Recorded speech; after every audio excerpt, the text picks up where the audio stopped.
ഹരേ കൃഷ്ണ. എല്ലാവർക്കും മാധവത്തിലേക്ക് സ്വാഗതം. ഏകാദശിയാണ് വിജയ ഏകാദശി. 2025 ഫെബ്രുവരി 24 തിങ്കളാഴ്ച. ഏകാദശി തിഥി ആരംഭിക്കുന്നത് ഫെബ്രുവരി 23 തീയതി ഉച്ചയ്ക്ക് 1:55 മുതൽ ഫെബ്രുവരി 24 തീയതി 1:44 വരെയാണ്. ഉച്ചയ്ക്ക് 1:44 വരെയാണ്.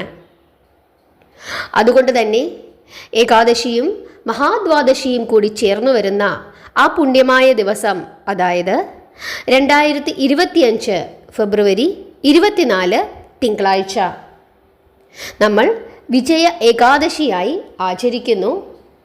കേരളത്തിൽ തിരുവില്വാമല ഏകാദശിയായി ഈ ദിവസം ആചരിക്കുന്നു. സർവവിധ വിജയങ്ങളും പ്രദാനം ചെയ്യുന്ന ഏറ്റവും പുണ്യമായ ഏകാദശിയാണ് വിജയ ഏകാദശി. പേരുപോലെ തന്നെയാണ് ഈ ഏകാദശി വ്രതം അനുഷ്ഠിച്ചാൽ എന്ത് കാര്യം ചെയ്താലും ഒരു വിജയം ലഭിക്കാത്ത ആളുകൾക്കൊക്കെ വളരെയധികം ഉത്തമമാണ്. ഒരു വലിയ പ്രതിസന്ധി ഘട്ടത്തിൽ നമ്മൾ ഇരിക്കുന്നു, എന്തു ചെയ്യണമെന്നറിഞ്ഞുകൂടാ, മുമ്പോട്ടെങ്ങനെ പോകണം എന്നറിഞ്ഞുകൂടാ, മാനസികമായും ശാരീരികപരമായും സാമ്പത്തികപരമായും ഒക്കെ വളരെയധികം ബുദ്ധിമുട്ട് അനുഭവിക്കുന്നുണ്ടെങ്കിൽ അവർക്കൊക്കെ ഏറ്റവും ഉത്തമമായ ഒരു വ്രതമാണ് വിജയ ഏകാദശി. അത് കഥ കേൾക്കുമ്പോൾ നിങ്ങൾക്ക് മനസ്സിലാകും. ഏകാദശി വ്രതം എങ്ങനെയാണ് എടുക്കേണ്ടത്? പൂർണ്ണമായ വൈഷ്ണവ സമ്പ്രദായം അനുസരിച്ചിട്ട് ഏകാദശിയുടെ തലേ ദിവസം, അതായത് ദശമി തിഥിയിൽ ഒരിക്കലുണ്ട് നമുക്ക് ഏകാദശിയെ സ്വീകരിക്കാനായി തയ്യാറെടുക്കാം. ഒരു നേരം അരിഭക്ഷണം, അതും വളരെ ലഘുവായി. ഇവിടെ ഏകാദശി തിഥി ആരംഭിക്കുന്നത് ഫെബ്രുവരി 23 തീയതി ഉച്ചയ്ക്ക് 1:55 അതുകൊണ്ട് തന്നെ അരിഭക്ഷണം കഴിക്കുന്നവർ 1:55 മുമ്പ് അരിഭക്ഷണം കഴിക്കുന്നതായിരിക്കാം ഏറ്റവും ഉത്തമം. കാരണം 1:55 ആകുമ്പോഴേക്കും ഏകാദശി തിഥി തുടങ്ങുന്നു. അതിനുശേഷം പഴവർഗ്ഗങ്ങൾ കഴിക്കാം. പൂർണ്ണമായ ധാന്യഭക്ഷണം ഒഴിവാക്കിയാണ് വൈഷ്ണവ വിശ്വാസമനുസരിച്ചിട്ട് ഏകാദശി വ്രതം എടുക്കുന്നത്. പഴയ കാലത്ത് അരിഭക്ഷണം മാത്രം ഒഴിവാക്കിക്കൊണ്ട് ഗോതമ്പ് കഴിച്ച് ഇരിക്കുന്ന ഒരു ശീലമുണ്ടായിരുന്നു. ഇന്നും ധാരാളം ആളുകൾ അങ്ങനെ ചെയ്യുന്നുണ്ട്. ഗുരുവായൂരൊക്കെ ഏകാദശി ദിവസങ്ങളിൽ ഗോതമ്പിൻ്റെ ചോറ്, ഗോതമ്പിൻ്റെ ഉപ്പുമാവൊക്കെ കൊടുക്കാറുണ്ട്. ഞാൻ അനുഷ്ഠിക്കുന്നത്, അതല്ലെങ്കിൽ ഒരുപാട് ആളുകൾ ഭാരതത്തിൽ അനുഷ്ഠിക്കുന്നത്, അതായത് പൂർണ്ണമായ വൈഷ്ണവ വിശ്വാസം അനുസരിച്ച് ജീവിക്കുന്നവർ അനുഷ്ഠിക്കുന്നത് പൂർണ്ണമായും ധാന്യങ്ങളെല്ലാം ഒഴിവാക്കും. അതായത് അരി, ഗോതമ്പ്, ബാർലി, തിന, അങ്ങനെയുള്ള പൂർണ്ണമായ ധാന്യങ്ങളെല്ലാം ഒഴിവാക്കും. കടുക് വറുത്തിട്ടുള്ള കൂട്ടാനുകളൊന്നും ഉപയോഗിക്കത്തില്ല. പച്ചക്കറികൾ ധാരാളമായി കഴിക്കാം. പാലും പാലുൽപ്പന്നങ്ങളും കഴിക്കാം. ഭൂമിക്കടിയിൽ വളരുന്ന കിഴങ്ങുവർഗ്ഗങ്ങൾ, കപ്പ, കാച്ചിൽ, ചേമ്പ്, മധുരക്കിഴങ്ങ്, അങ്ങനെയുള്ള കിഴങ്ങുവർഗ്ഗങ്ങളൊക്കെ കഴിക്കാം. പഴവർഗ്ഗങ്ങൾ കഴിക്കാം. ചൗവരി, അതായത് സാബുദന, അത് കഴിക്കാം. പാലിൽ കാച്ചി കുടിക്കാം. കപ്പലണ്ടി കഴിക്കാം. ബദാം, ഈന്തപ്പഴം, അതൊക്കെ കഴിക്കാം. അങ്ങനെ ഈ വിധത്തിലുള്ള കാര്യങ്ങളൊക്കെ ഉപയോഗിച്ചുകൊണ്ട് നമുക്ക് ഏകാദശി വ്രതം എടുക്കാം. പച്ചക്കറികളും കിഴങ്ങുകളും എല്ലാം ചേർത്ത് ഒരു ഏകാദശി പുഴുക്ക് ഉണ്ടാക്കി നമുക്ക് കഴിക്കാം. കടുക് വറക്കരുത് ഏകാദശി പുഴുക്കിന്. അതുപോലെ വെളിച്ചെണ്ണ നമുക്ക് ഉപയോഗിക്കാം. കടുകെണ്ണ ഉപയോഗിക്കരുത്. വെളിച്ചെണ്ണ, തേങ്ങ ഇവയൊക്കെ ധാരാളമായിട്ട് ഉപയോഗിക്കാം. പാല്, തൈര്, മോര്, നെയ്യ്, പനീർ ഇവയൊക്കെ ധാരാളമായിട്ട് ഉപയോഗിക്കാം. ഉള്ളി, വെളുത്തുള്ളി മുതലായ രജസ സ്വഭാവമുള്ള സാധനങ്ങളൊന്നും ഉപയോഗിക്കാൻ പാടില്ല. ഇഞ്ചി ഉപയോഗിക്കാം. നമ്മുടെ രണ്ടാമത്തെ ചാനലിൽ ഏകാദശി പുഴുക്ക് എങ്ങനെയാണ് ഉണ്ടാക്കേണ്ടതെന്ന് കാണിച്ചു തന്നിട്ടുണ്ട്. പലരും കണ്ടിട്ടുണ്ട്. കാണാത്തവർ അതൊന്ന് കണ്ടാൽ മതി. അതേ രീതിയിൽ പുഴുക്കുണ്ടാക്കി നമുക്ക് കഴിക്കാം. പിറ്റേ ദിവസം പാരണ സമയത്ത് നിർബന്ധമായും ആ സമയത്ത് തന്നെ പാരണ വീടണം. ഏകാദശി ദിവസം പരമാവധി സമയം നാമം ജപിക്കുക, ഹരേ കൃഷ്ണ എന്ന മഹാമന്ത്രം ജപിക്കുക, ഓം നമോ ഭഗവതേ വാസുദേവായ എന്ന നാമം ജപിക്കുക, നാരായണ നാരായണ എന്ന് ജപിച്ചുകൊണ്ടേയിരിക്കുക. പകലുറക്കം പാടില്ല. ഇനി അസുഖമുണ്ട്, ശക്തമായ മരുന്ന് കഴിക്കുന്നു, അങ്ങനെയുള്ളവർക്ക് ആകാം. അതല്ലാത്തവർ പകലുറക്കം ചെയ്യരുത്. പരമാവധി സമയം പ്രാർത്ഥിക്കുക. ഹരിവാസര സമയത്ത് കൂടുതൽ സമയം പ്രാർത്ഥിക്കുക. ഹരിവാസര സമയം എന്ന് പറയുന്നത് ഭഗവാൻ ശ്രീഹരി വിഷ്ണുവിൻ്റെ സാന്നിധ്യം ഭൂമിയിൽ കൂടുതലായി കാണപ്പെടുന്ന സമയമാണ്. ആ സമയത്ത് ഭക്തിയോടുകൂടി പ്രാർത്ഥിക്കുന്നത് വളരെയധികം ഉത്തമമാണ്. ക്ഷേത്രദർശനം നടത്താം. അതിന് സാധിക്കാത്തവർ രാവിലെയും വൈകുന്നേരവും വിളക്ക് തെളിയിച്ച് പ്രാർത്ഥിക്കാം. പീരീഡ്സ് ആയിരിക്കുന്നവർ, പുലയും ബാലായ്മയും ഉള്ളവർ, അവർക്കും വ്രതമെടുക്കാം. അവർക്ക് വിളക്ക് തെളിയിക്കാനോ ക്ഷേത്രത്തിൽ പോകാനോ സാധിക്കുകയില്ല. പക്ഷേ രാവിലെ കുളിച്ച് അവനവൻ്റെ മുറിയിലിരുന്ന് നാമം ജപിച്ച് മൃതം പറഞ്ഞിരിക്കുന്ന ഭക്ഷണ പദാർത്ഥങ്ങൾ കഴിച്ച് വൈകുന്നേരം വീണ്ടും കുളിച്ച് നമ്മുടെ മുറിയിലിരുന്ന് നാമം ജപിച്ച് പിറ്റേ ദിവസം രാവിലെ പാരണാ സമയത്ത് കുളിച്ച് പ്രാർത്ഥിച്ച് അവനവൻ്റെ മുറിയിലിരുന്ന് ഒരു ഗ്ലാസ് ശുദ്ധജലം കുടിച്ച് ഒരു പഴം കഴിച്ച് ഭഗവാനോട് പ്രാർത്ഥിച്ച് നമ്മുടെ വ്രതം അവസാനിപ്പിക്കാം. പീരീഡ്സ് ആയിരിക്കുന്നവർ അങ്ങനെയാണ് ചെയ്യേണ്ടത്. അതല്ലാത്തവർ ക്ഷേത്രദർശനം നടത്തി പാരണാ സമയത്ത് തീർത്ഥം സേവിച്ച് വ്രതം അവസാനിപ്പിക്കാം. ക്ഷേത്രത്തിൽ പോകാൻ സാധിക്കുന്നില്ല, അങ്ങനെയുള്ളവർ വീട്ടിലിരുന്ന് പ്രാർത്ഥിച്ച് വിളക്ക് തെളിയിച്ച് പ്രാർത്ഥിച്ച് കിണ്ടിയിൽ ജലം ഭഗവാന് മുമ്പിൽ സമർപ്പിച്ച് അത് തീർത്ഥമായി സേവിച്ച് ഭഗവാന് പഴങ്ങൾ സമർപ്പിച്ച് ആ പഴം നമ്മൾ ഭക്ഷിച്ച് നമ്മുടെ വ്രതം അവസാനിപ്പിക്കാം. ഏകാദശി ദിവസം നമ്മൾ എന്ത് കഴിച്ചാലും അത് ഭഗവാനെ സമർപ്പിച്ചതിനു ശേഷം പ്രസാദമായിട്ട് മാത്രമേ കഴിക്കാൻ പാടുള്ളൂ. ഒരു ഏകാദശി പുഴുക്കുണ്ടാക്കുന്നു, കുറച്ചെടുത്ത് ഭഗവാന് സമർപ്പിക്കണം. അതിനുശേഷം പ്രസാദമായി സ്വീകരിച്ച് നമുക്ക് കഴിക്കാം.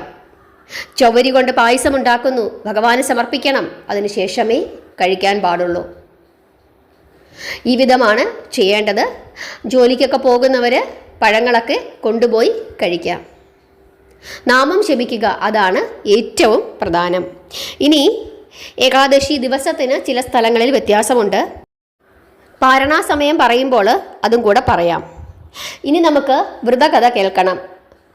വ്രതകഥ നിങ്ങൾ ഇന്ന് കേട്ടാലും ഏകാദശി ദിവസം ഞാനിപ്പോൾ പറയുന്ന ഈ ഭാഗം മുതൽ നിങ്ങൾ വീണ്ടും കേൾക്കണം, കഥഭാഗം മാത്രം.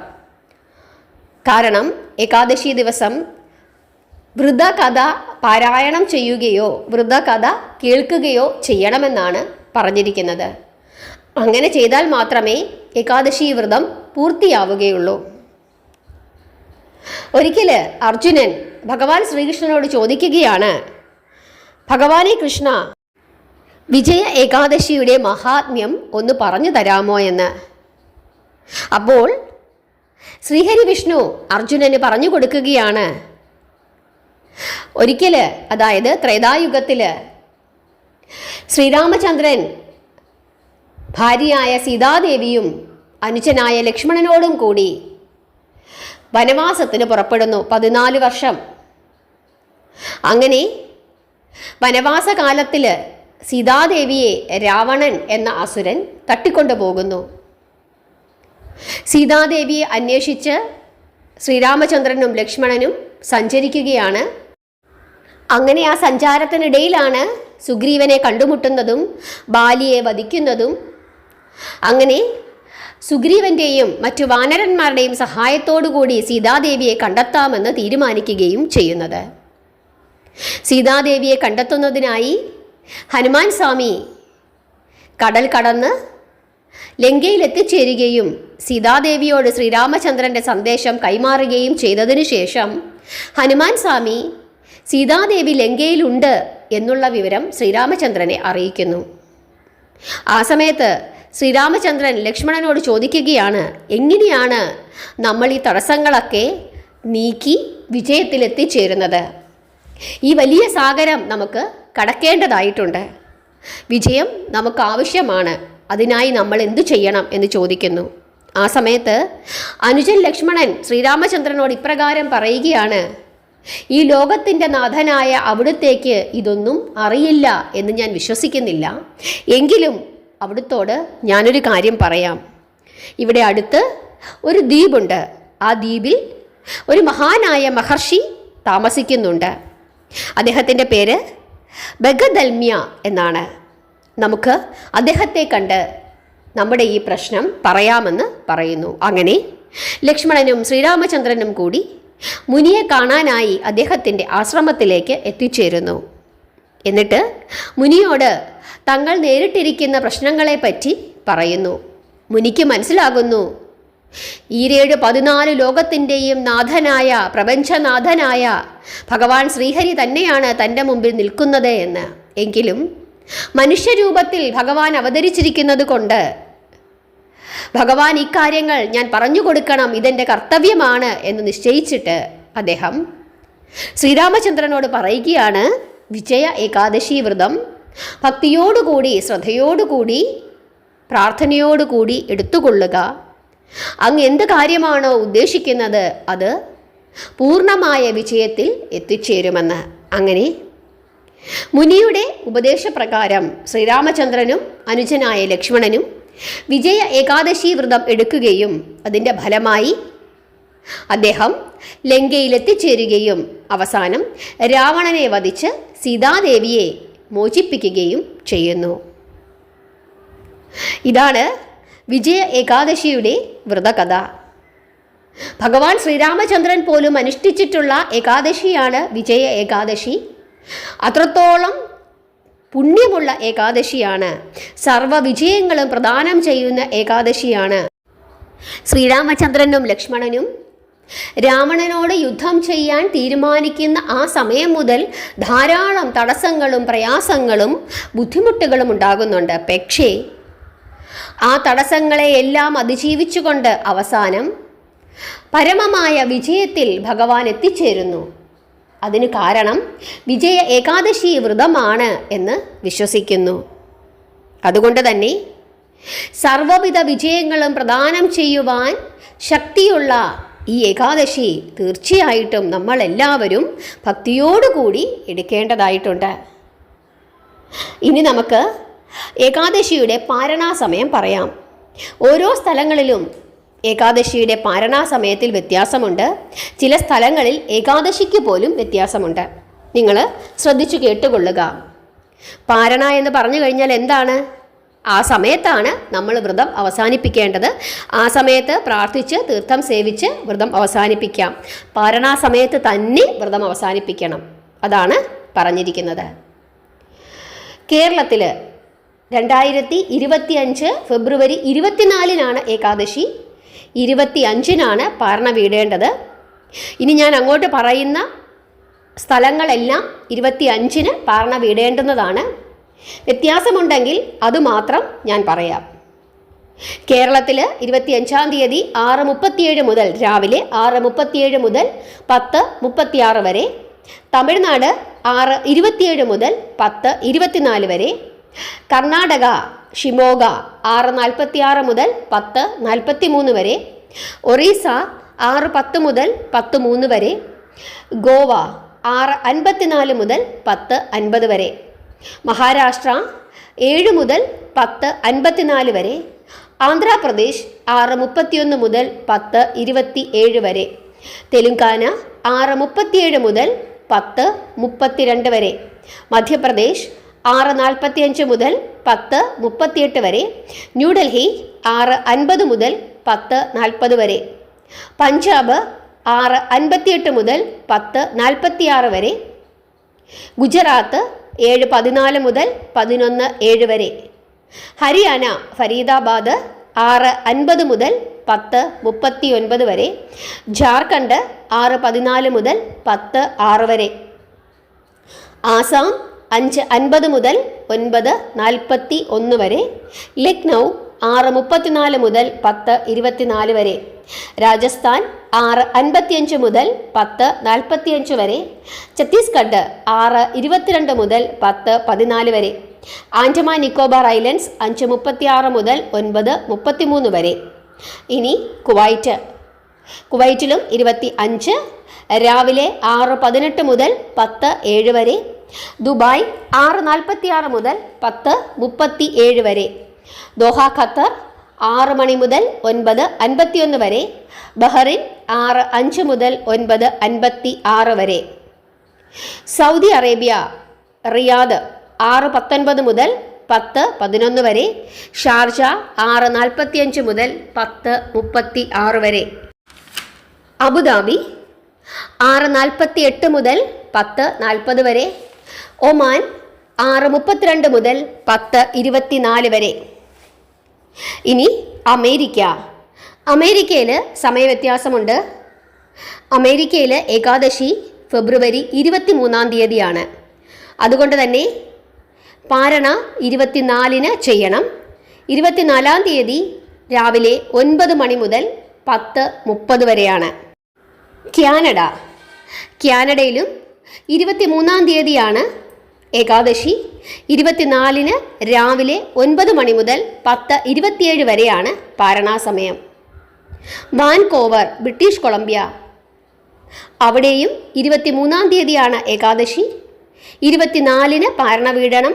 24-ാം തീയതി രാവിലെ 7:04 മുതൽ 10:39 വരെ. ഇനി പറയുന്ന സ്ഥലങ്ങളിൽ 24-ന് ഏകാദശി, 25-ന് പാരണ. ജോർദാൻ 25-ാം തീയതി രാവിലെ 7:08 മുതൽ 10:17 വരെ. ഓസ്ട്രേലിയ 25 രാവിലെ 6:46 മുതൽ 11:06 വരെ. UK 6:54 മുതൽ 7:17 വരെ. സിംഗപ്പൂർ 7:15 മുതൽ 11:17 വരെ. സാംബിയ 6:06 മുതൽ 9:17 വരെ. ന്യൂസിലാൻഡ് 6:57 മുതൽ 11:21 വരെ.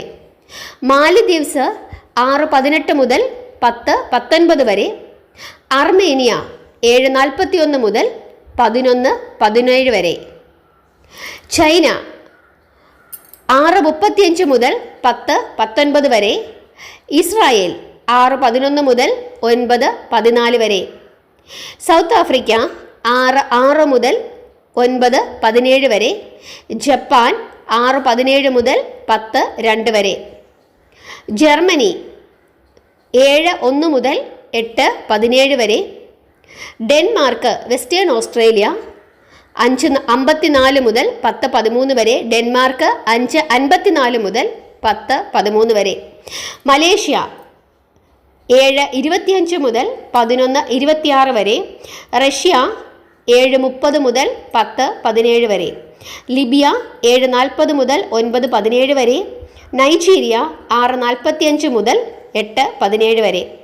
സ്വീഡൻ 6:56 മുതൽ 8:17 വരെ. പോണ്ടിച്ചേരി 6:28 മുതൽ 10:25 വരെ. ഇറ്റലി 6:51 മുതൽ 8:17 വരെ. ഇസ്രായേൽ 6:11 മുതൽ 9:17 വരെ. ഇവിടെ അമേരിക്കയിലും വാൻകോവറിലും കാനഡയിലുമാണ് വ്യത്യാസമുള്ളത്. ബാക്കി സ്ഥലങ്ങളിലെല്ലാം തന്നെ 24-ന് ഏകാദശി, 25 പാരണ. അപ്പം ഇത്രയും സ്ഥലങ്ങളാണ് നമ്മൾ സാധാരണയായി പറയുന്നത്. ഇനി മറ്റേതെങ്കിലും സ്ഥലങ്ങളിലെ പാരണാസമയം അറിയണമെന്നുണ്ടെങ്കിൽ കമൻ്റ് ഇടൂ. കമൻറ്റിന് മറുപടിയായി പാരണാസമയം നോക്കിയിട്ട് പറയാം. അടുത്ത ഏകാദശിയുടെ വീഡിയോയിൽ അത് ഉൾപ്പെടുത്തുകയും ചെയ്യാം. ഇനി നമ്മൾ അറിയേണ്ടുന്നത് പ്രധാനമായും ഹരിവാസര സമയമാണ്. ഹരിവാസര സമയത്ത് ഭഗവാനെ പ്രാർത്ഥിക്കുന്നത് വളരെ വളരെ ഉത്തമമാണ്. ഹരിവാസര സമയം ആരംഭിക്കുന്നത് 24-ാം തീയതി പകൽ 7:48 മുതൽ രാത്രി 7:31 വരെയാണ്. അതായത് പകൽ സമയം വളരെ നല്ലതാണ്. സാധാരണ രാത്രിയിലൊക്കെയാണ് വരുന്നത്, ഇത്തവണ പകലാണ്. അതുകൊണ്ട് തന്നെ പകൽ സമയം മുഴുവനും ഭഗവാനെ പ്രാർത്ഥിച്ചിരിക്കുന്നത് അങ്ങേയറ്റം ഉത്തമമാണ്. ഭഗവാനെ പ്രാർത്ഥിച്ചാൽ ഭക്തിയോടുകൂടി, ക്ഷമയോടുകൂടി, വിശ്വാസത്തോടുകൂടി ഭഗവാനെ പ്രാർത്ഥിച്ചാൽ തൻ്റെ ഭക്തരെ ഒരിക്കലും തന്നെ സാക്ഷാൽ വൈകുണ്ഠപതിയായ ശ്രീഹരി വിഷ്ണു ഒരിക്കലും തന്നെ ഉപേക്ഷിക്കില്ല. തൻ്റെ ഹൃദയത്തോട് ചേർത്ത് നിർത്തും തൻ്റെ ഭക്തരെ ഭഗവാൻ. അങ്ങനെയാണ് ഭഗവാൻ പറഞ്ഞിരിക്കുന്നത്. നിങ്ങൾക്ക് ഏകാദശിയുടെ ഈ വീഡിയോ ഇഷ്ടപ്പെട്ടെങ്കിൽ തീർച്ചയായിട്ടും നിങ്ങൾ ലൈക്ക് ചെയ്യണം. ലൈക്ക് ചെയ്താൽ മാത്രമേ എനിക്ക് മനസ്സിലാവുകയുള്ളൂ നിങ്ങൾക്ക് ഞാൻ പറയുന്നത് ഇഷ്ടപ്പെടുന്നുണ്ടോ എന്നുള്ളത്. അതുപോലെ തന്നെ ഏകാദശിയുടെ മഹാത്മ്യം പ്രചരിപ്പിക്കുന്നത് അങ്ങേയറ്റം ഉത്തമമാണ്. ഭഗവാൻ ഭഗവത്ഗീതയിൽ പല തവണ പറഞ്ഞിട്ടുണ്ട്, അതുപോലെ ഭാഗവതത്തിലും പറഞ്ഞിട്ടുണ്ട്. ഭാഗവതത്തിൽ പല ഭാഗങ്ങളിലും പറഞ്ഞിട്ടുണ്ട്. എൻ്റെ കഥകൾ പറയുന്നതും എൻ്റെ കഥകൾ കേൾക്കുന്നതും എൻ്റെ കഥകൾ പ്രചരിപ്പിക്കുന്നതും ഭക്തി തന്നെയാണ് എന്ന്. അപ്പോൾ നിങ്ങൾ ഈ കഥ കേൾക്കുന്നത് ഭക്തിയാണ്, ഞാനിത് പറഞ്ഞു തരുന്നത് അങ്ങേറ്റം ഭക്തിയാണ്. അതുപോലെ നിങ്ങൾ ഈ കഥ പ്രചരിപ്പിക്കുന്നത്, അതായത് ഭഗവാന്റെ കഥകൾ പ്രചരിപ്പിക്കുന്നത് അതിലേറെ ഉത്തമമാണ്. ഭഗവാൻ അങ്ങനെയാണ് പറഞ്ഞിരിക്കുന്നത്, അതും ഭക്തി തന്നെയാണ് എന്ന് പറഞ്ഞിരിക്കുന്നു. അതുകൊണ്ട് നിങ്ങൾ തീർച്ചയായിട്ടും നിങ്ങൾക്ക് ഇഷ്ടപ്പെട്ടെങ്കിൽ വീഡിയോയ്ക്ക് ലൈക്ക് ചെയ്യണം, നിങ്ങളുടെ അഭിപ്രായങ്ങൾ പറയണം, നാമം ജപിക്കണം, പ്രാർത്ഥിക്കണം. എല്ലാവരെയും ഭഗവാൻ അനുഗ്രഹിക്കട്ടെ. ഹരേ കൃഷ്ണ.